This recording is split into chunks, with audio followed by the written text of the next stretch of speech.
Hey guys, Elisa Mazzi here, and welcome to part 2 of Monster Prom. We are going to be playing the second term DLC. Yeah, we're just jumping right into it, sorry. Still messing with my set, you don't care about that. I'm apologizing in advance if my voice and game balance isn't the greatest. Second term, short game. Ah, spooky high school, the sweetest years of our lives. Back then, we were young and unafraid, sometimes reckless, sometimes brilliant, sometimes just stupid, but always willing to live life to the fullest. We were on a wild journey to discover who we really were. And we're going to be playing as Vicky this time. I'm going to be alternating between each of, they're generically called the Color Crew. I call them the Prism Posse, so. Sweet. Yes. And we had yet to experience its ultimate challenge, the Monster Prom. I remember it clearly. 3 weeks were left, and as we fantasized about our dream prom dates, we were all scrambling to catch the attention of one of our 8 most charismatic classmates. Scott Howell, 21. A werewolf athlete who compensated for his rather small brain with a stupidly huge heart. Miranda Vanderbilt, 19. A sweet mermaid princess who was as cute as she was genocidal. Polly Geist, 22 we think. A party ghost with an insatiable hunger for all the wrong things. Damien LeVay, 21. Love this boy. A fearless demon with a taste for destruction and a love of fire. Liam DeLioncourt, 400 something. A hipster vampire whose standoffish demeanor hid the fact that he was truly a lovable dork. Zoe, forever?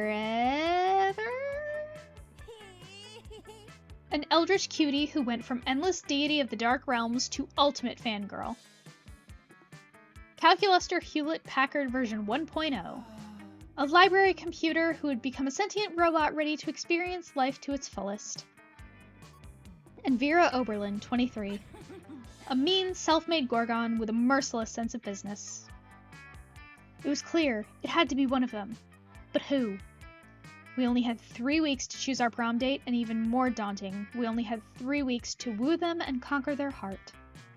But as I already said, we were young and unafraid, and we were ready to start. Welcome to Monster Prom's stupidest pop quiz ever. All minds are rotten, but they are rotten in so many different ways. Worry no more, we're now using our PhD in bullshit to diagnose which kind of deviant sicko you are. Monster Prom's stupidest pop quiz ever, trademark, will throw a bunch of absurd questions at you and turn your answers into your character's stats. This way, each of you will start by having stats that better reflect your true selves. Let's start! Which is the coolest mythological creature? A sphinx, who's super turned up and ready to party, and she raps all her riddles. She kills you if you don't answer them correctly, but she raps the riddles. The invisible hand of the free market, or this weird creature I drew when I was 6, which is clearly super derivative from other mythological creatures, but it's super cool and it's my OC and my spirit animal, okay? Yes. The coolest reality show would be people in positions of power must face all sorts of questions relevant to their field, and if they fail, they lose their jobs, and society wins. 12 experts on the various arts of seduction live in a house where they must face a common challenge, seducing a potato into a marriage, somehow. 8 rich people fight in weekly challenges to see who's the best at giving money to you. Let's do the seduction. What criteria would you use to name your children? Something simple and friendly like Bobby or Mary, the name of my favorite ship, like Galavich, Dare, or Narfield. Ew. I don't know the other one, but anyway. Child plus current version based on birth order. A non-heteronormative name to give them freedom to define themselves on their own terms. Meh. No name? It's just too much work. Or my name plus the second. Favorite ship. Going for Zoe. I wanted to go for Zoe. Pardon. You find a genie in a bottle. You can ask for whatever you want. What do you ask for? His friendship? Before asking for anything, you try to negotiate the up to the 3 standard wishes. To feel truly alive, infinite confetti, a rainbow that you can eat, him to not be so cliched, a genie and wishes. So mainstream. How about a rainbow that you can eat? Okay. Let's go. So our creativity and charm is okay, but we want those up more. So let's get creativity up first. That day, while rehearsing for the class play, it's as though the muses themselves have descended to give you figurative oral sex. Your performance is intense and inspiring. It will be remembered for generations, which is pretty rad by high school play standards. You gain +2 creativity. You're enjoying the sound of no ear-splitting shrieks filling the air when suddenly an ear-splitting shriek fills the air. Disgusting. Zoe, what is this abominable nonsense? How dare you so much as think such filth and much less write it, much less put it on the internet? Miranda, I honestly have no idea what you're so upset about. I'm simply expressing myself through the noble art of fanfiction. I'm working on a Zoe voice. I'm writing a story about me, a noble and beautiful mer princess in a forbidden romance with Nash O'Mahony, the son of the Prime Minister of the Air Kingdom? The Prime Minister! Zoe! I would never date anyone from some socialist nightmarescape with a Prime Minister! This has nothing to do with you. It's not set at Spooky High, it's set at Creepy High. And the mer princess is named Marmanda Vandebunt. That sounds nothing like Miranda Vanderbilt. They barely even end with the same 4 letters. You know the last 4 letters are the most magical and important of all letters in Mermonarchy culture? Why, I should have this drivel ripped into shreds with a libel knife, the cutlery used by the most scathing of reviewers. See, Miranda, you're nothing like Marmanda. She totally would have gone with the slander spoon. I simply cannot stand by while my friend, classmate, and inferior publishes such air people sympathizer nonsense. Oh dear, this could get uglier than it already is. Better step in and help a lady out. Which lady, though, is up to you.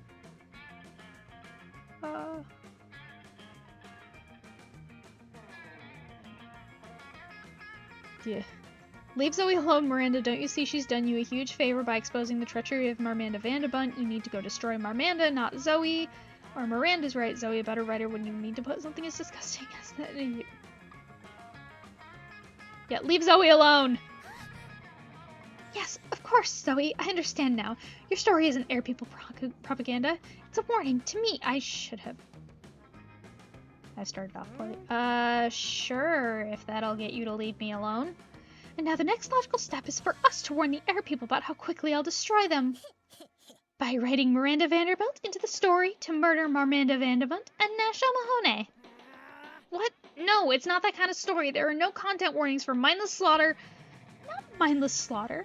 Mindful execution for heinous crimes against the crown by being a mer person cavorting with an air person. It's supposed to be a tragic, star-crossed romance. Before Zoe can stop her, Miranda has grabbed the phone and is making edits to Zoe's precious fic. No, I'm sorry. First, Miranda shall sneak into Marmanda's bedroom and have an assassin slit her throat while she sleeps, because obviously Miranda would never dirty her hands. Then Miranda shall take Marmanda's place in disguise and go meet Nash, at which point her assassin will murder him as well in the same fashion. How dare you desecrate my fiction with unoriginal and repetitive murders! You mess with my fanfic, I mess with your minds. She does. And oh, it was the wrong stat, but it was Zoe Hart. I'm okay with this. I'm okay with this. She does. Oh boy, it's not nice. Somehow, now your brain can't tell the difference between chairs and feral panthers, which leads to too many unpleasant moments. You lose -2 boldness and -1 smarts. That's okay. My boldness is critically low. But that's okay. Because I need creative and charming. Yep. You approach Vera, who is conspicuously cutting up an enormous stack of credit cards and feeding the pieces to her snakes. Zoe is sitting across the table staring intently at Vera and frantically scribbling into a notebook. Yeah, that sounds like Zoe. A little privacy, please. This is obviously a business luncheon, which means that it's a write-off. Zoe's longest purple tentacle creeps an inch closer to Vera, then Zoe scoots her whole chair a little closer. Back up. I bite. Interesting. Are you even listening to me? This is a life or death situation for you, dork. What I would have expected. Damn it, Zoe! Besides my obvious beauty, entrancing charm, and tremendous wealth, what are you looking at? Oh, it's not obvious? Zoe flips over her notebook to reveal a massive chart of Vera's snakes, and of all the different ships between them. There are so many arrows and symbols and snakes that you're worried she might actually be summoning some kind of fanfic demon. I would love that. Can we have a fanfic demon, please? At first, I was really into my main ship of front left snake with back center snake. They just had a really natural pairing, you know? But then I started thinking about the rivalry between all three front snakes and how it could be this kind of triangle rivalry, hate sex kind of thing. Zoe. And honestly, that just really got me into questions about the rules of the Snakeverse. Like, can they get married? Can they move positions on the head? Do they have tails that are inside your head? And... Zoe! Vera, you just have to tell me, how do the snakes poop? I have to know. That is enough. You're hereby banished from this table. Go ship my snakes from a safe distance before I get a restraining order, you little purple disaster. You decide to intervene because 1, you care about your friends, 2, you don't want to see them kill each other, and 3, you've been wondering about the whole snake poop thing yourself. Vera, maybe knowing the allegiances, preferences, and sentiments of your snakes could be the ultimate trick for the silkiest, most dangerous hair ever. Or Zoe, I think I've stumbled on the ultimate Vera shipping chart. Look, Vera's hair and Vera are being left alone. Dangerous hair. Yes! Exactly! For example, I can tell you that the snake on your forehead is insecure about its girth and length, and that makes its poison less deadly, and its relationships less healthy. For maybe the first time ever, you've made a good point. I milk my snakes and sell their poison, so it'd be great to know which one is the most potent and virile. Also, I've always wanted to wear a hat, but my snakes won't sit still, and the hat will fall off my head, and that's obviously unacceptable. So he gives Vera a full rundown on serpent synergy. With a little coaching from Zoe, back center snake works out its insecurity issues with front left snake, and Vera's hair has never looked more emotionally mature. I love it. Oh, Zoe, I love you. I love you so much. Let's go. Oh my god. Why did I love that so much? That day while rehearsing for the class play, you totally forgot your lines. It's terrible. But you don't let that get you down. You start improvising all your lines. And it's marvelous! Somehow it enhances the pathos of the play in unexpected ways, and that's saying something since half of your improvisation is a rap battle against your inner fears. Lovely. You gain +2 creativity. Yeah. You were going to help Zoe with her math homework after, but you notice her surrounded by a crowd of sinister cloaked figures. She seems pissed about it. Guys, stop it! I don't want any dead goats. I'm at school. Ah, we understand you perfectly, Lord Zagord. This is a test. We must bring you even more dead goats to satisfy your dark hunger. What? No! That's the opposite of what I said. And I don't go by Zagord anymore. I'm Zoe, okay? Z-O-E. Can we take a rain check on that study session, Vicky? I can't stand to be around these jerks. Zoe presses past you on her way out. The cultists stare at you with unconcealed awe. Well, okay, it's concealed by their terrifying masks, but still. Zagord addressed you by name, and you did not go mad with pleasure. It addressed you almost as if you were an equal. It passed within inches of your frail mortal frame, and what's more, it mentioned rain. Could it be that it was referring to the fabled storm of cerebrospinal fluid which will one day come to quench all sanity? Brothers, sisters, bow down before Vicky, for she is clearly the prophet of Zagord.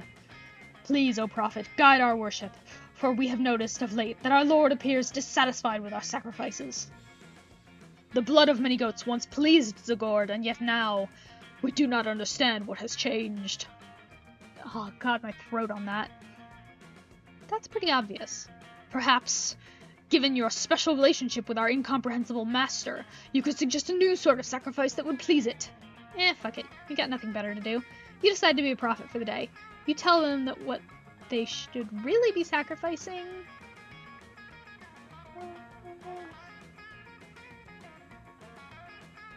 It's important to learn from. This is gonna be like last time. This is gonna be like last time. The thing is, I've done this before. I know this. I know this. Your own harmful prejudices. That's...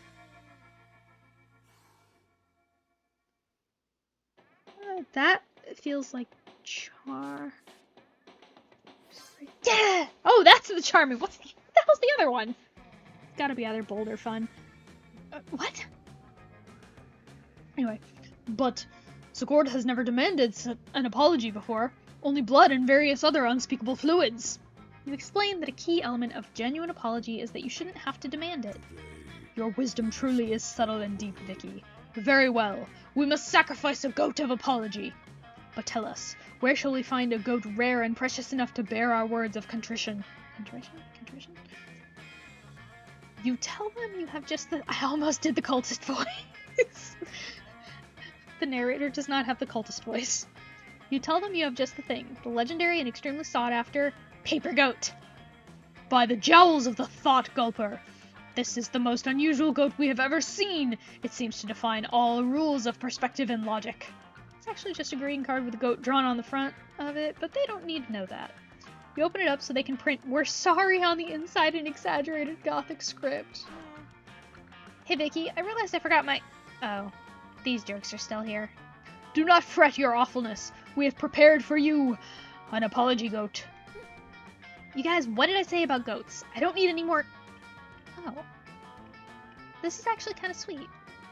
Oh no! Sweet! Is that... bad? No, it's good. A good start, anyway. There's more to an apology than just saying we're sorry, you know? We do not know. Please instruct us, for our minds are as empty as jars of peanut butter after all the peanut butter has been eaten. Well, you gotta actually commit to behaving better in the future. Like, for one thing, stop calling me Zigord. I'm Zoe. And no more goats! Ah, we understand. The greatest sacrifice of all is to sacrifice the past!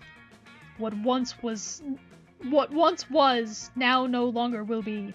We shall embrace change and transmutation and dedicate ourselves anew to the cult of Zoe. Good enough. Not bad for a half hour's work. Maybe you are cut out for this whole cult leader thing. You gain +2 charm and +1 smarts. Well, hot diggity damn. Let's go. Oh, excuse me. Okay, can't go to the auditorium for charm because that's the store. So we'll go... Or for... Where is charm again? Gym. That day, an epic dodgeball match takes place. Everything seems lost, but you deliver an inspirational speech that fuels your team's spirit, leading to a spectacular comeback. You're clearly a natural-born leader. You gain +2 charm. Just need more creativity. Hey Vicky, I didn't expect to see you here. Don't you love how at Spooky High we have so many friends and you never know who's going to show up to... Here's the plan for today, girls. Ah! It's the Coven! Joy, Hope, and Faith! You know our names? Of course! It's so cool to see you guys. Say the thing! Say the thing!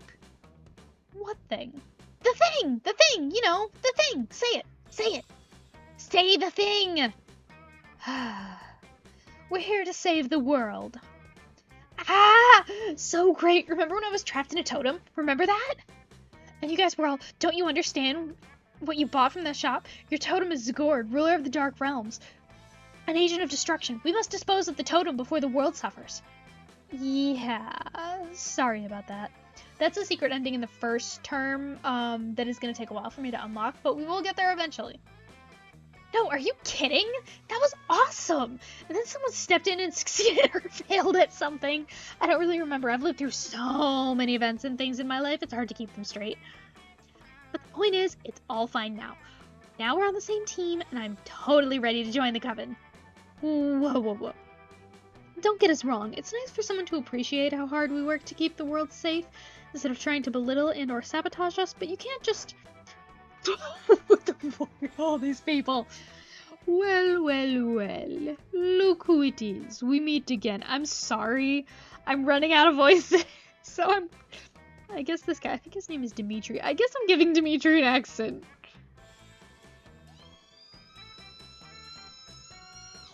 Sorry for anybody's ears. Again, I'm sorry. Oh my god. My ears are bleeding. Who are you?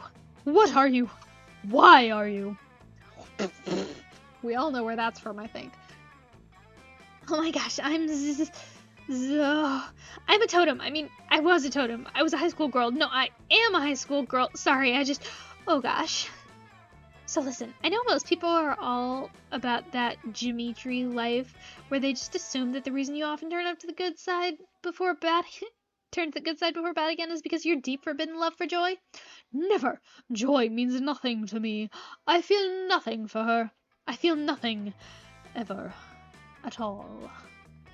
A beautiful manly tear trickles down Dimitri's face as he stares into the distance. Right, yeah, totally. But I've always been rooting for a homie tree. As in you getting together with Hope, not like homie tree from my fanfic where you're forced to work in a brothel. I don't know which one is Hope. I'm pretty sure this is Joy. I think this is Hope and this is Faith. Anyway, I'm here for one reason and one reason only. To take from the coven their cursed bloodstone. I take no pleasure from seeing their smiling faces, and I will take no sorrow in seeing their corpses. Will you? Fine, okay. Okay, Coven, how are we gonna defeat him? You're not in the Coven, Zoe! At that point, everything around Dimitri has caught fire somehow in the deadly glow. Lights up his dark but his very sexy spot. Where's Damien? Did Damien set that fire? That sounds like Damien. And we've already got 5 people here. Why not add a 6th? Sorry. It's not late for me, but it's later than I would usually be recording. So, anyway. Time to find a way to get out of this whilst getting Zoe into the Coven. Let's join the Coven. By being like the Coven, we must defeat Dimitri in the classic way, yelling cliched but powerful, heroic one-liners. We should all lick Dimitri's abs because of reasons.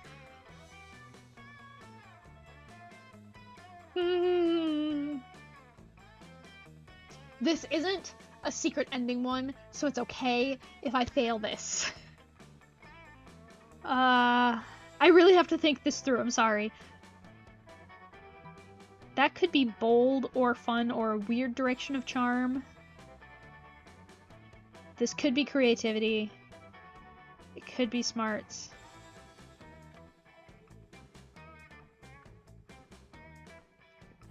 Yes! Right. Yelling things does seem to be one of their more effective moves.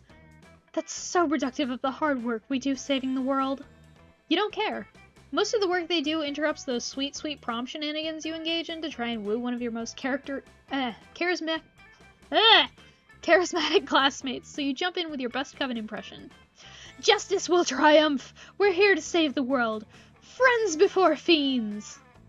Okay, those were actually pretty good. Ha!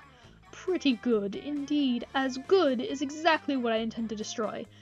And I'm also very pretty. So, there's that. Though your dark soul may try to snuff out our light, we will always light the match of truth and goodness. Oh, I want to try. Can I try? Let me try. Vile creature of darkness. Zoe opens her mouth and blood gushes forth, flooding the room. Honey! Oh, and here's another good one. She opens her mouth again and a swarm of scarabs flies onto Dimitri. Child. What? No! My precious corporeal form! I shall not be eaten by bugs. Not today! These creatures will not consume my flesh, the way my heart was once consumed by...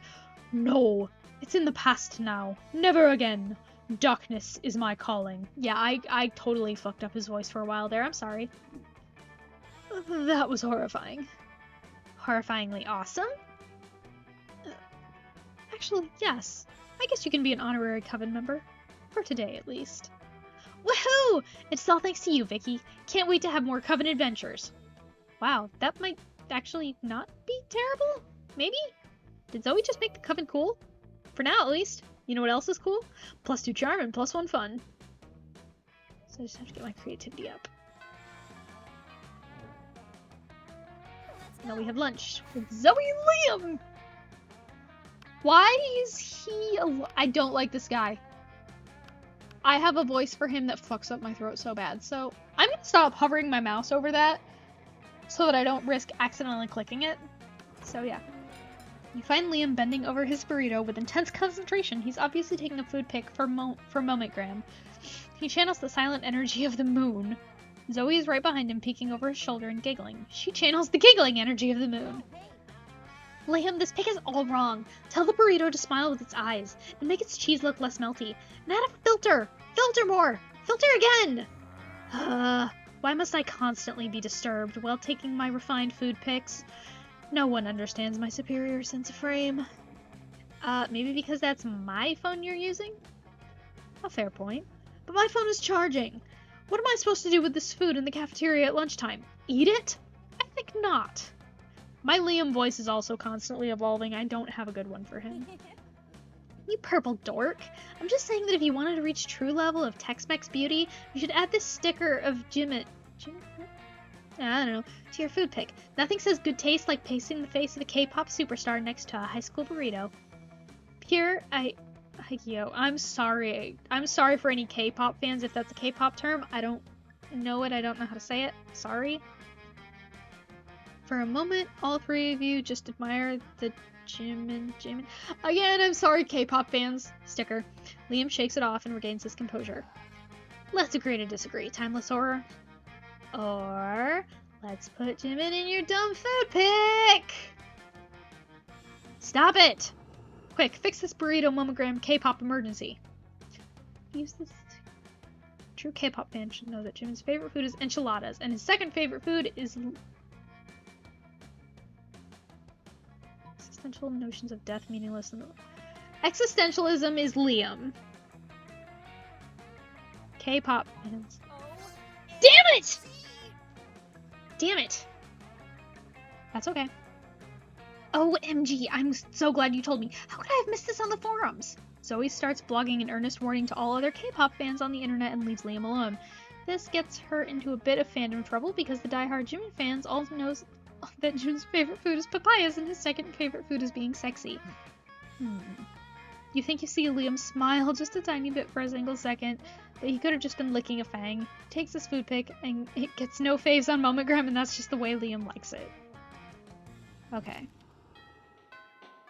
We missed one heart. Let's go. We have to nail it with the cultists. We have 3 more opportunities for 2 more cultist events. So, auditorium again. That day, while rehearsing for the class play, you can't help but feel that you're not as good as the role requires you to be. There doesn't seem to be any ordinary way of getting yourself there, but there might be an extraordinary way. You summon the devil, one of many, and make a deal to enhance your creativity just a bit. You gain +2 creativity. You also lose -3 years of your life at the end of the deal, but who cares? They weren't happening in-game anyway. You spot Zoe and say hello. She seems to be in a pretty good mood. Hey Vicky, sorry about running out on you before. I was just overwhelmed by all that cult stuff. Speaking of them, they've actually been a lot better lately. They're still pretty clueless, but at least they haven't given me any more dead animals. I wonder what's gotten in them. Well, better not to mess with success. Anyway, I gotta go study for my ambush finance midterms. Later! As Zoe leaves, you notice her cultist speaking around a corner. When she's gone, they sheepishly approach you. Hey, Vicky. A praise to you for your unholy wisdom and stuff. We were just wondering. Did Zoe say anything about us? Does she like all the dead goats we're not giving her? Are we using the right pronouns? Aww, they're so sweet. We all love her so much and we want to make sure she's as happy or unhappy or ruthlessly insane as she can possibly be. I love her the most of all. Who said that? Whoever you are, you can't possibly love her more than I do. I'm the one standing at the front. I was standing at the front last time. We all look the same because we're all wearing masks. Silence! You can't silence me. You're not my grandmaster. Well, Someone is, right? I mean, we have a Grandmaster, don't we? What kind of cult would we be without a Grandmaster? What the fuck? We don't, do we? Well, that won't do. Please, Vicky, grace us with your wisdom. How shall we choose our Grandmaster? Need to learn to think like your mistress. Become a high school student for a day, and the answer will be obvious to you. The title of Grandmaster should go to whoever can compose the best theme song to give some...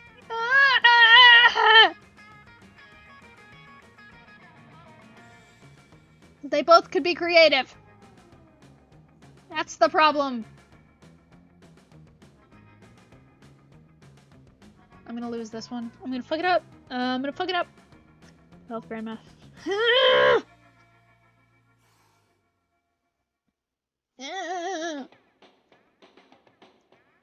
Okay. This is another learning experience. It's another learning experience. Learn to think like your mistress. Become a high school student for the day. Now that could be smart. So, yes! A theme song? But we've only ever uttered guttural chants, which twist the fibers of the mind. But if this is what our mistress commands, it must be done. I know my cultist voice is probably different than it was like 10, 20 minutes ago. Sorry. Let the brainstorming begin! The cultists all split up to compose the best theme songs they possibly can. Some write feverishly on notepads. Others sing quietly to themselves. One of them just does a bunch of squats for some reason. Finally, they reassemble to deliver their results. Okay, we're going to do this as a contest. But most of us just came up with discordant chanting. One of us blatantly copied a burrito and a jingle. A burrito ad jingle. And one of us spent the whole time doing squats, and now her legs are tired. So tired! Anyway, I'm the only one who actually wrote a song, so I guess I'm the Grandmaster now. Here, have a listen. We are the cult of Zoe. We always sing her praise, and if you think we can't, we'll torture you for days. That's why the people of this plane believe in Zoe, or else they get slain. I can't sing in that voice, so imagine that what you will. And again, well, what do you think? Not really a theme song for Zoe per se, but you think she'll probably get a kick out of it anyway. You gain +2 fun and +1 boldness. Awesome! I'm gonna get the cultist ending. I hope. I probably just jinxed it though. Let's get creativity up a little bit more. That day while rehearsing for the class play, you aren't especially good nor inspired. Once it seems you aren't getting the classic creativity boost from the auditorium. Oh no! But afterwards, whilst talking to your classmates, you're having trouble conveying your point in a discussion, so you decide to convey it through music. You start singing, and suddenly everyone else joins you in a kick-ass musical number. It's so amazing that the people with whom you were arguing totally get your point and change their minds once the song is over. You gain +2 creativity. Yeah! How funny would that be if there were, like, rare occurrences where you go somewhere and it gives you the wrong stat because something went wrong? How funny would that be? I would love that.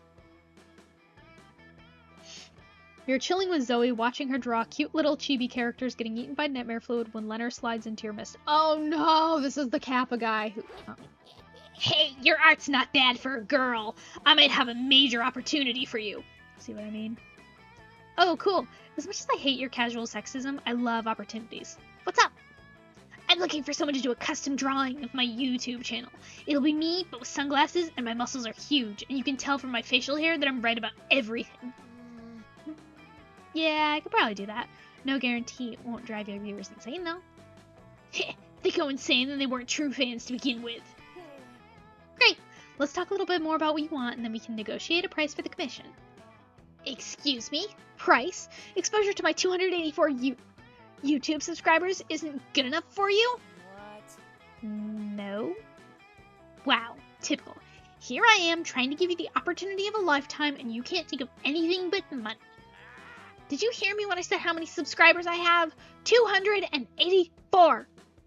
And that's just right now. By the end of this weekend, it could easily be 285 or 286. And from there, it's just a few orders of magnitude until I hit 600. Yeah, but you can't get monetized until 1,000, dude.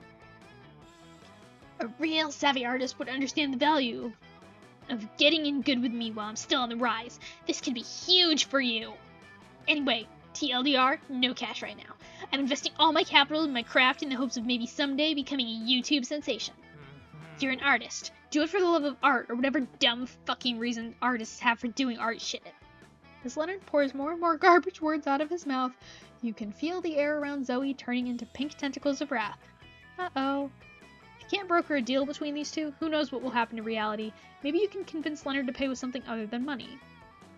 Why don't you pay with one of your kidneys? I mean, you've already got 2, and once you're a YouTube sensation, you can buy as many kidneys as you want. Or, if all you've got right now is hope for the future, why not pay with your future? Pledge to be Zoe's indentured servant from ages 32 to 36.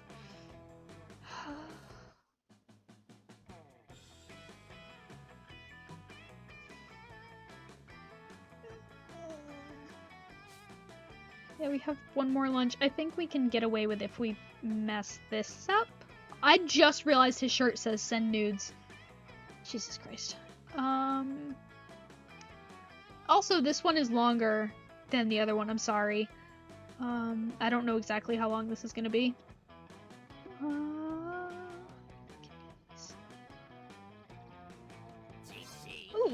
Ha! Deal, suckers! That was the indentured servant one for anyone who missed that. What do you think? I'm just regular high school age? I'm a motherfucking Japanese swamp vampire, utter cucks. I turned 36 600 years ago. Oh, that's okay. I'll just extract payment from your past self. Wait, what do you mean? Oh, fuck my memories! Don't worry. I just spent the fabric of time and space to steal 4 years of your life. We're totally even now. I suddenly bear deep emotional scars from events I never experienced. My entire life is non-canon. So, do you still want that drawing? For another 2 years of your past, I'll even do it in color. No thanks. I think I need to go lie down for a while. Oh, okay. Enjoy the incessant nightmares. The what? Oh, that Zoe. So adorable. You gain +2 smarts and +1 creativity. We love Zoe. Let's go. Where are you? With Polly! You sit down with Zoe and Polly. Zoe is slurping sanity out of a Tupperware container. How do you fit Tan and sanity? Doesn't matter. With several of her mouths, and Polly isn't eating anything at all. You feel a little uncool for being the only one at this table eating normal food. Speaking of eating food, oh yeah, Vicky, I can read your thoughts. Sorry. Why are you even here, Polly? Why are any of us here, Zoe? The universe is vast and full of mysteries. No, come on. I mean, why are you here? In the cafeteria. I mean, Miranda comes here to supervise her eating serves, and Liam comes here because he presumably feeds on food pigs. But you don't even feed on anything at all. So why are you here? Why aren't you out doing drugs or getting laid or something? Well, because... Seems like Polly might be on the verge of an existential crisis. Those are really serious for ghosts. Save her. Polly comes here because secret backstory reveal, or Polly comes here because fuck it, she can do whatever she wants. Secret backstory reveal. Yes, the truth is... Oh, gee. What? What? I am actually the ghost of a famous chef. I slipped into another voice. Wow, this is definitely going to be in my next fic. Which chef? Julia Childs? Martha Buart? Gordon Ramsay, but a fish person? I don't know. I was pretty high when I died. But, like, I'm really good at cooking when I'm sober, which is not often. So I must have been a chef, right? That is the only logical explanation. I hereby declare this canon. We are proud to have been here for this historic moment, even if you know for a fact that almost everything Polly just said was bullshit, minus the cooking part. You've been there, and she's actually pretty decent at it when she's sober. But who are you to steal this moment from Zoe? She winks at you with one of the bottomless pits in her face. Nice. Yeah! Let's go. Okay. Get charm up just a little bit more. That day, an epic dodgeball match takes place. Many people fall during the battle you can't take anymore, so you valiantly go straight for the other team's leader and start negotiations for a truce. After hours of intense diplomacy, you commit to an agreement. What an unexpected twist. How long is this gym class? You gain +10 righteousness, but this game is so wrong in so many ways that you would be lucky if you could do anything with that, and +2 charm. Finish what you're doing and are about to settle Down for some quality slacking off when Zoe's cultists come shuffling over. Welcome to the end of the world. Greetings, mighty prophet. Your disguise is so convincing today. You look for all the world, like an ordinary high school student. Yeah, cool. You ask them what they want. Want is a concept alien to us. We receive everything we could possibly desire through a communion with our dark mistress. But, we need some advice. You see, tonight is the recurrence of an event which used to bear great significance to the cult of Zagord. It is the night when the bloody moon passes between the jaws of Dracolich Peak, causing this realm and the plane of torment to merge. We usually plan all kinds of events for... I'm not going to even. Ritual cannibalism, profane summonings, and a partial reading of Dianetics. But the cult of Zagord is no more. We are the cult of Zoe now, and we want to do something to show Our Lady of Endless Regret how much we've changed. As you have not yet led us astray, O great and terrible prophet, we humbly petition you for advice. What ritual would be worthy of the mighty Zoe? That's a cult suicide. Slumber party! Disgraceful. Damn it! I was so close! This happened last time, I was so close! Huge slumber? But we trusted you. We followed your advice. We truly believed you were the prophet of Zoe, but all this time, we were simply trying to force our Dark Master back into the slumber from whence it emerged eons ago. Try to explain what a cute slumber party actually is, but the cultists interrupt you. Just give up. Enough of your lies, heretic! Prepare to get sacrificed! Oh no, you hate being sacrificed! The cultists grab you, strip you naked, and paint a lot of really unattractive sigils on you using a fluid you hope is only blood. They're just sharpening all of their very unorthodox knives when, thank your lucky stars, Zoe appears. Hey, stop that! No sacrificing my friends! Bad cultists!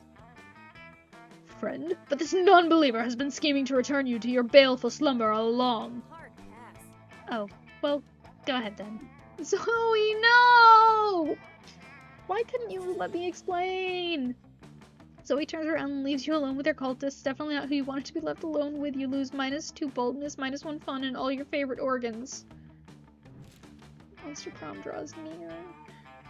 Do I have enough hearts? Please? Let's go. Please? You finally pluck up your courage and ask your beloved to go to Monster Prom with you. Prom together? Well, you're worthy of my grace. It means I like you. Zoe's words come off a bit weird, but later you discover in some conspiranoia forums that your reality is just the poorly dubbed version of the original reality. And after much investigation, you unraveled that in the original timeline, she actually told you she loves you. That's good.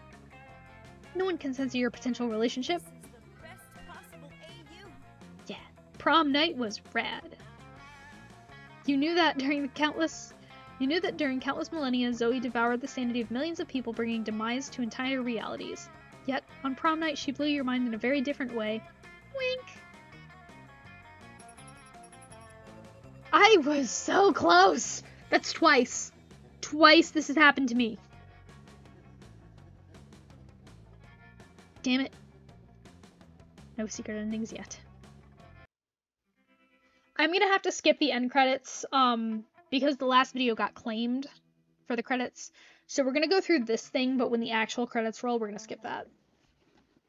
Those 3 weeks were maybe the most epic and absurd weeks of our lives. After the Monster Prom, we kept on living our lives, falling in love, battling for friendship, and learning about who we were and who we could be. And you know what? Like it always does, life happened, and it was wonderful. Zoe's many years of researching obscure trivia for her steamy fanfics paid off.